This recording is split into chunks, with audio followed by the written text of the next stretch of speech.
डांग के जंगलों के बीच एक छोटा सा गांव था, वीरपुर। दिन में ये गांव साधारण और शांत दिखाई देता था, लेकिन जैसे ही सूरज ढलता, अजीब सा सन्नाटा छा जाता। दूर जंगल से जानवरों की आवाजें, हवा की सरसराहट और पेड़ों की शाखाओं के बीच छुपी हुई परछाइयाँ, सब कुछ इस गांव को और भी डरावना बना देती थी। गांव के लोग मानते थे कि जंगल के उस पार एक पुरानी हवेली है, जहां से आज तक कोई लौटकर नहीं आया। बच्चों को सख्त मना था उस रास्ते पर जाने का।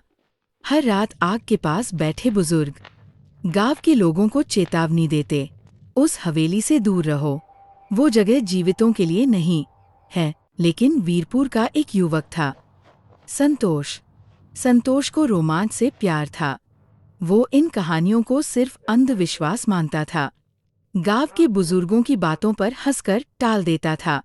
लेकिन उसके मन में एक सवाल हमेशा उठता, अगर ये हवेली सच में भूतिया है, तो आखिर वहां होता क्या है?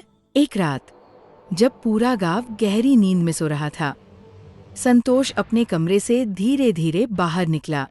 उसके हाथ में एक पुरानी टॉर्च थी और एक कैमरा।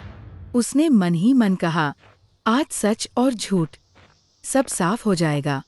और फिर वो अकेला जंगल के उस रास्ते की तरफ बढ़ गया, जहां जाने की किसी की हिम्मत नहीं थी।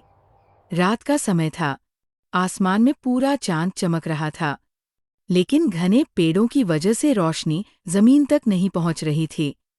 जंगल में सन्नाटा था, बस कभी कभार उल्लू की आवाज सुनाई देती और कभी किसी झाड़ी में अजीब सी हरकत।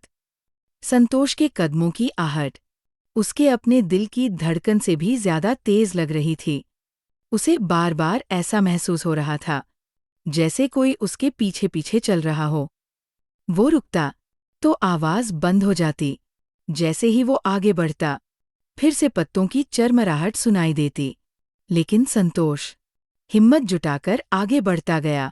काफी देर तक चलते रहने के बाद घने पेड़ों के बीच से उसे पहली बार वो हवेली दिखाई दी। टूटी फूटी दीवारें, काई से ढका हुआ दरवाजा और टूटी खिड़कियां। हवेली के ऊपर का झूमर हवा में हल्का हल्का हिल रहा था, जैसे उसे बुला रहा हो। संतोष ने गहरी सांस ली, टॉर्च की रोशनी हवेली पर डाली और धीरे धीरे उसने अंदर कदम रखा।